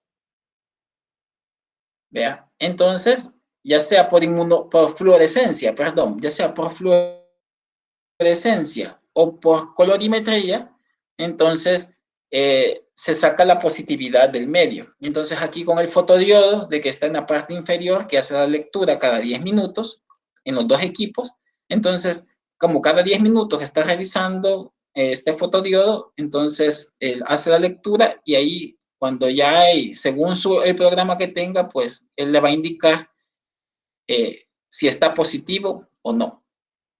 Entonces acá tenemos el Bacter Alert. Entonces, la botellita es diferente, si ustedes se fijan, no es como aquella que vimos del Bactec. Pero al igual siempre tiene su código de barras y al igual se tiene que hacer el censo con el escáner para introducirlo y para retirarlo. Entonces, aquí vemos cómo ha ido evolucionando estos sistemas comerciales automatizados para hemocultivos, ¿verdad? Dentro de los Bactec, todos estos modelos, ya vimos el primero, aquellos que utilizaban radioisótopos marcados con carbono 14. Entonces, obviamente el método de detección era radiométrico, pero la monitorización no era continua. O sea, no se realizaba cada 10 minutos, sino quizás era cada 24 horas, puede ser. ¿Vea? Entonces, igual ya no, este primero también después pasó a ser infrarrojo. ¿Vea? Entonces también la monitorización no era continua en este Bactec 660. Ya a partir del Bactec, ya este 9240, también se detecta producción de dióxido de carbono, pero la lectura, si ustedes se fijan, la hace por fluorescencia. Y aquí sí, la monitorización es continua. Ya dijimos cada 10 minutos. Y el Bactec Alert, igual siempre detectan como estos, vean, CO2, pero el mecanismo de detección ya es colorimétrico. Ya ocupa un campo espectral de luz totalmente de luz visible y ya no fluorescente, como es en este. Pero al igual, ya la monitorización es continua. Al igual que el Bactec es cada 10 minutos. Ya estos Vital y ESP ya son métodos de que no los tenemos acá, ¿verdad? Por eso no nos vamos a detener en ello, porque en el país prácticamente estos dos sistemas automatizados son los que tenemos en uso. Ahora, ¿cuál es la ventaja de utilizar estos sistemas automatizados? Bueno, la primera es que hay un sistema de lectura continuo. No es lo mismo estar revisando cada 18 a 24 horas un tubo a que lo esté revisando el equipo cada 10 minutos. Los frascos están en agitación cada cierto tiempo, ¿verdad? Entonces, no hay que estarnos preocupando de estarlos moviendo los frascos en las primeras horas de la inoculación porque el equipo los va a estar mezclando. Ahorro de tiempo, pues no vamos a estar perdiendo tiempo en estar revisando tubos, ¿verdad? Si el equipo lo que está haciendo. Y pues útiles también para los laboratorios que manejan grandes volúmenes de muestras. Ya mencionamos algún laboratorio, ejemplo, puede ser el Hospital Rosales, no sé ahora el Hospital El Salvador, como estará con su volumen de trabajo, ¿verdad? Pero puede ser de que también sea bastante grande, entonces tiene que contar con estos equipos para maximizar su tiempo.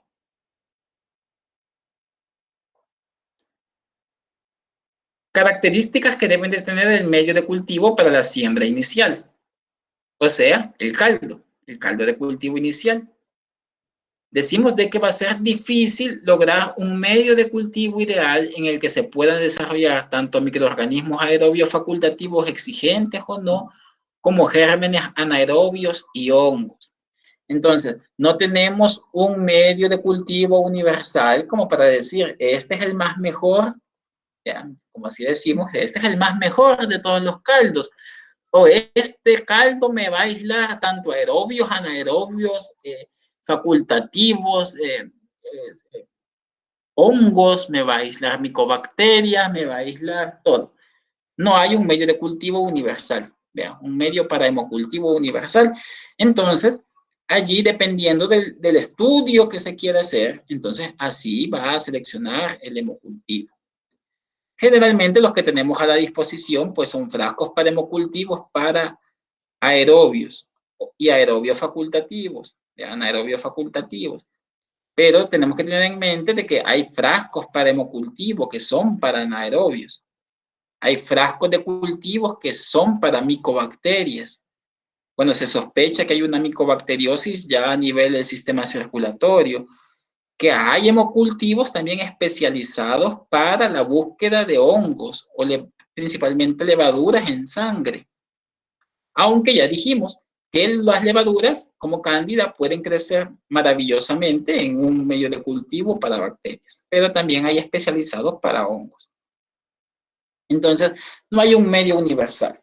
Sabemos, tenemos que utilizar el frasco según en base a lo que se quiera hacer. Debido a que los medios para hemocultivo se desarrollan como caldos de enriquecimiento, estimulan también el desarrollo de cualquier contaminante. Entonces, este es el problema más grande que se tiene con los hemocultivos.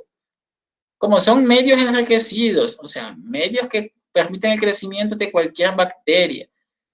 Entonces, si la antisepsia no fue realizada adecuadamente, entonces hasta una mala mirada le va a crecer en ese caldo. Entonces, hay que cumplir las normas estrictas de asepsia y de antisepsia para poder evitar la contaminación de los caldos y no estar reportando cosas que no son. Ahora, ¿cuál es la composición habitual que puede tener los caldos no convencionales? O sea, llámese las botellas para hacer las lecturas automatizadas. Entonces, estos son algunos componentes comunes, ¿verdad? ¿No? Porque ahí, dependiendo de la casa comercial, así van a ser los componentes. Dentro de ellos tenemos el primero, que casi es universal para ellos, este anticoagulante, polianetol sulfonato de sodio, que puede estar las concentraciones de 0.025 o 0.05%. Entonces, la función de este es que ya sabemos, ¿verdad? Que es, por ejemplo, anticoagulante, ¿verdad? Pero también puede inactivar algunos antibióticos que pueden estar presentes en la sangre, ¿ya? También inactiva también la fagocitosis, ¿verdad? Por macrófagos y neutrófilos, y también inactiva algunos componentes o fracciones del complemento. Entonces, por todas esas virtudes que tiene, aparte de la de ser anticoagulante, entonces por eso se utiliza el polianetol sulfonato de sodio o polianetol sulfonato sódico. Algunos dicen que tiene desventajas el uso de este, puesto que puede inhibir algunos microorganismos que son nutricionalmente exigentes, como Haemophilus o Neisseria, ¿ya? Que les puede resultar un poco tóxico la presencia del polianetol para algunas especies, ¿ya? También estos medios pueden tener en altas concentraciones sacarosa, manitol o sorbosa. Todos estos carbohidratos, bueno, este es carbohidrato, estos dos son alcoholes, ¿ya? Entonces, lo que hacen es aumentar la hipertonicidad del medio. Entonces, mantenerlo altamente hipertónico, ¿verdad? Altamente hipertónico para poder mantener y poder aislar más que todo esferoplastos. Entonces, esferoplastos, y se me ha olvidado el otro nombre, el otro tipo de bacteria, el que es parecido, a ver si alguien me acuerda, que lo vimos en clase. Bueno, eso fue el año pasado. Me ha escapado el otro nombre de los que son parecidos a los esferoplastos.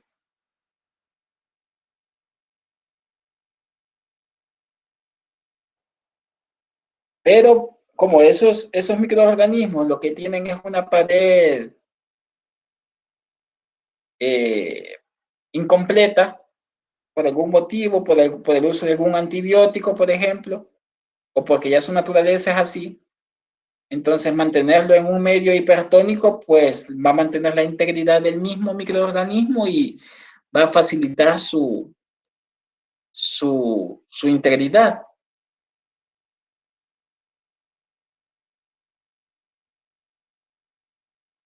Para la gran negativa son los esferoplastos, ¿verdad? Para la bacteria gran negativa es que se le llama esferoplastos, y el otro para la gran positiva se me ha escapado el nombre. Bueno, ahí se los dejo de tarea para que lo busquen.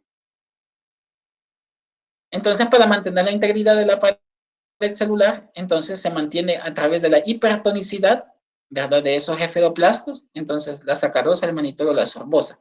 Algunos también tienen resinas, que aquí se ven, fíjese, si alguien lo tiene ahí en su monitor, pues puede ver que aquí ven una capita donde está el lector, que es el que va a emitir la fluorescencia, en este caso porque es backlight, ¿ya? Y arriba de ese está todas estas, se ven como otra capita, pero es un montón de partículas en suspensión chiquititas, como que son huevitos de rana, decían sus compañeros antes cuando lo miraban, ¿ya? Que son las resinas. ¿Ya? La función de las resinas principalmente es capturar antibióticos. Si hay antibióticos en la sangre, entonces la resina los captura. También puede tener algunas sales como sulfato de magnesio, algunos componentes también como la menadiona, ¿verdad? O hemina, que pueden ser muy importantes, más que todo estos dos componentes, para especies de anaerobios, principalmente para Prevotella melaninogénica. Entonces, esos dos compuestos pues ayudan para esas especies de anaerobios, ¿verdad? Principalmente para esa que les acabo de mencionar. Y también está este aminoácido, la cisteína, que por ese grupo tiol que tiene la cisteína, o sea, es un compuesto azufrado, si se recuerdan. Entonces, pues, hay algunas bacterias como Abiotrophia o Granusitela, por ejemplo, que son poco usuales, pero que en su metabolismo, pues, necesitan ese grupo tiólico para poder sobrevivir. Dentro de los aspectos generales de los hemocultivos, pues tenemos las siguientes. El número de hemocultivos no debe de ser menor a 2. Un diagnóstico de septicemia no puede ser validado solamente con un único hemocultivo, ¿verdad? Como mínimo debe haber 2 o si es posible hasta 3. Debe de haber un intervalo de 1 hora entre cada hemocultivo tomado de sitios de punción diferente. O sea, si usted toma un hemocultivo, primero lo toma de un brazo, por ejemplo, y después, dentro de 1 hora, vuelve a tomar el otro hemocultivo en otro brazo. Vea, cerciorándose de que haya intervalos de tiempo. Hay algunos que dicen que no es necesario que haya intervalo de tiempo, pero a mi parecer creería de que sí es muy importante de que haya un intervalo. ¿Vea? Para aumentar, pensaríamos esa probabilidad de que, imagínense que sea una bacteriemia transitoria o una intermitente, entonces en ese periodo de tiempo, tal vez en el primero no capturó a la bacteria, tal vez en el segundo lo podamos hacer. Entonces, aumentar la probabilidad de aislar el microorganismo, esa es la cuestión. El procesamiento, en este caso la incubación, bueno, no debe de demorar por más de 2 horas. Entonces, al no más que se inoculó la sangre en ese caldo primario, entonces lo que corresponde, pues, obviamente, es antes de las 2 horas colocarlo en la incubadora o a su respectivo equipo, si fuera equipo automatizado. Entonces, acá, por ejemplo, ya cuando tenemos esos subcultivos, ya vimos esos crecimientos en esos subcultivos, ya vimos las características de crecimiento en el caldo, que también me orienta mucho. Esa presencia de microorganismos, entonces yo procedo ya después, en base a los crecimientos, a hacer los procesos de identificación. Si ya corresponde para cocos gram positivos, que ya vimos su marcha de trabajo, ¿verdad? Para los estafilococos o para los estreptococos y enterococos, en este caso, ¿verdad? Y para en el caso de los gram negativos, ¿verdad? Como ya lo vimos también, en base a esa lectura de ese TSI y del crecimiento en el agar McConkey y todo eso, pues nos va a ir orientando a hacer ya lecturas, si puede ser una enterobacteria, si puede ser un miembro de la familia Biberonaceae, Aeromonadaceae, Pasteurelaceae. Fíjense que hasta Vibrio, el Vibrio Aemolyticus, por ejemplo, o el Vibrio Vulnificus, pueden causar septicemia. Hace como 3 años creo que hubo unas 2 muertes en el Seguro Social por eso, y que fue como un boom, ¿vea? De que un vibrio vulnificus creo que había sido el que había causado la muerte de unos pacientes. Para andar comiendo conchas allá en el Puerto de la Libertad, ¿vea? Y algunos que requieren requerimientos nutricionales exigentes, ya vimos, ¿verdad? En este caso, puede ser Haemophilus, ¿verdad? Puede ser Pasteurella, puede ser Neisseria, etc. Y con base a la oxidasa, pues ya vimos de que nos sirve mucho para hacer esa orientación por ser prueba de cribado, ¿verdad?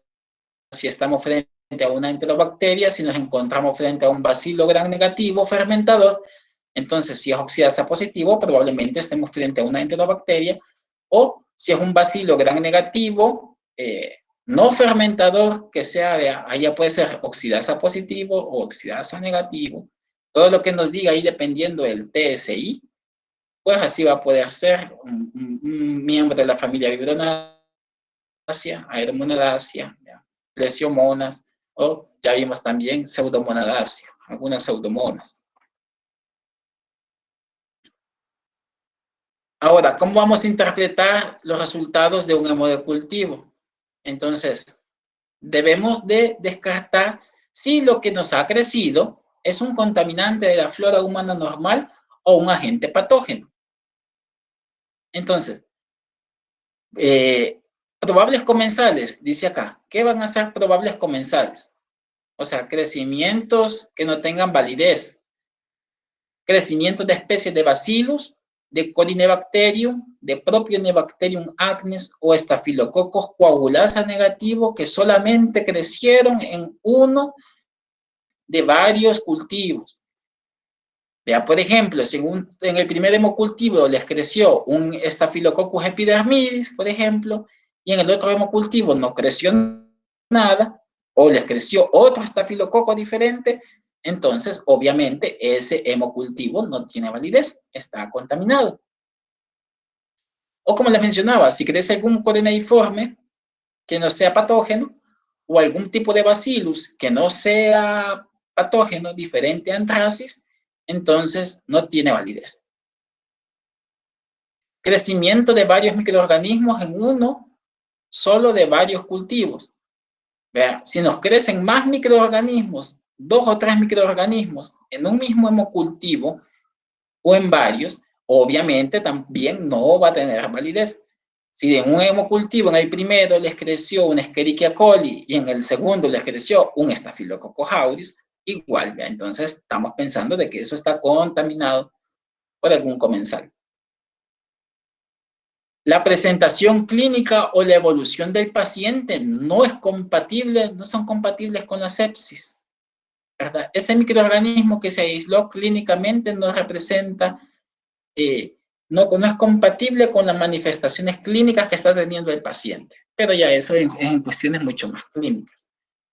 Y que el microorganismo que causa la infección en el sitio primario no es igual al aislado del hemocultivo. Si el paciente, por ejemplo, tiene una infección, el foco primario era una neumonía por Streptococcus pneumoniae y se le complicó en una septicemia, entonces en esa septicemia esperamos aislar a Streptococcus pneumoniae, no vamos a aislar un Staphylococcus aureus, no vamos a aislar una enterobacteria. Entonces, igual, ese aislamiento no tendría validez.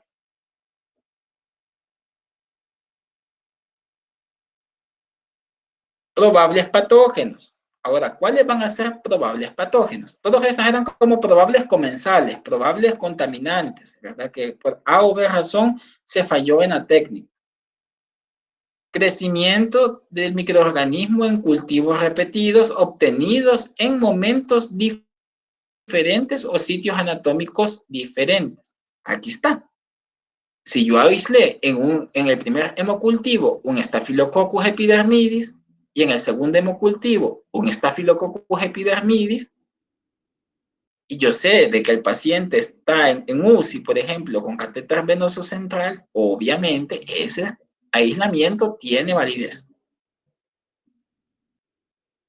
Crecimiento de ciertos microorganismos en cultivos obtenidos en pacientes en los que se sospecha endocarditis, ¿sí? Entonces, si ya nos dice el médico, por ejemplo, de que hay sospecha de endocarditis bacteriana y hemos aislado en ese hemocultivo, bueno, diferentes hemocultivos, enterococos o cocos gram positivos, ¿verdad? Como ya vimos, y si aislamos un Streptococcus viridans, ¿vea? Un Streptococcus sanguis, un Streptococcus mutans, ¿vea? Como ya vimos, o un Enterococcus fecalis, un Enterococcus faecium, o cualquier otro bacilo gram negativo en un paciente, bueno, como en algunas enterobacterias que ya vimos, pero se obtuvieron los mismos resultados en ambos hemocultivos y hay sospecha clínica de endocarditis, entonces tiene validez esos aislamientos que ya mencionamos.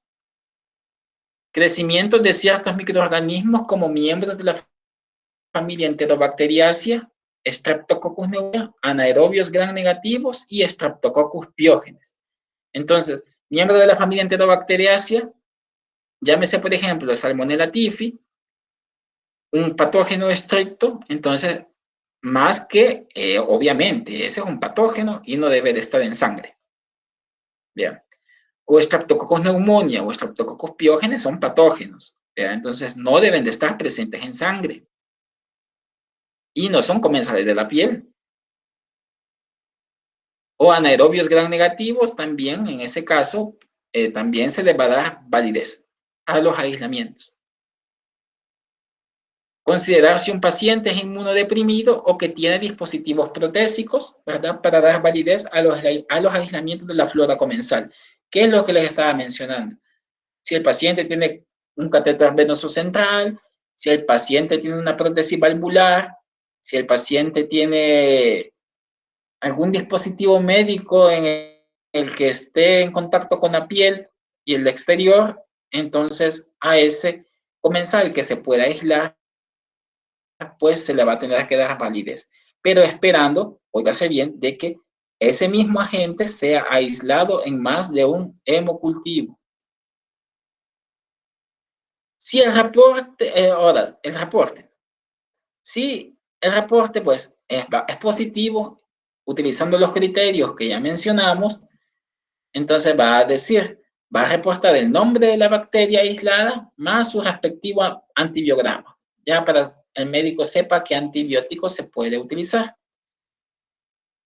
Si es negativo el hemocultivo, pues se reporta, no hubo crecimiento bacteriano a los 7 días, 15 días, 20 días, o lo que su laboratorio le diga cuántos días deben de tener ese hemocultivo de incubación.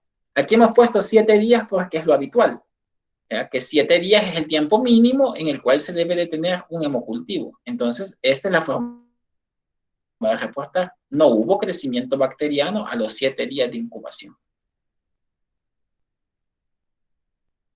Ahora, los antibiogramas, sabemos de que las tenemos que hacer a partir de bacterias en cultivo puro, a partir de un crecimiento en TSA, pero como la septicemia es un proceso grave, fatal, de curso y pronóstico fatal, entonces podemos hacer preliminarmente un antibiograma directamente del sobrenadante del caldo. Entonces, el hisopo para sembrar en el Müller-Hinton lo mete directamente al caldo y ahí lo saca y siembra el Müller-Hinton y hace las pruebas preliminares. Después lo tiene que confirmar con el definitivo ya cuando la bacteria la tenga aislada en cultivo puro.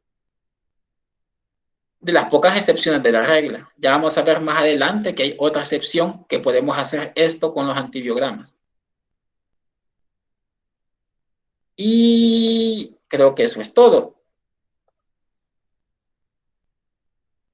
Un poco extensa la clase en realidad, pero creo que hemos abarcado lo más importante. Así que No sé si tienen alguna duda respecto a lo que hemos visto ahora.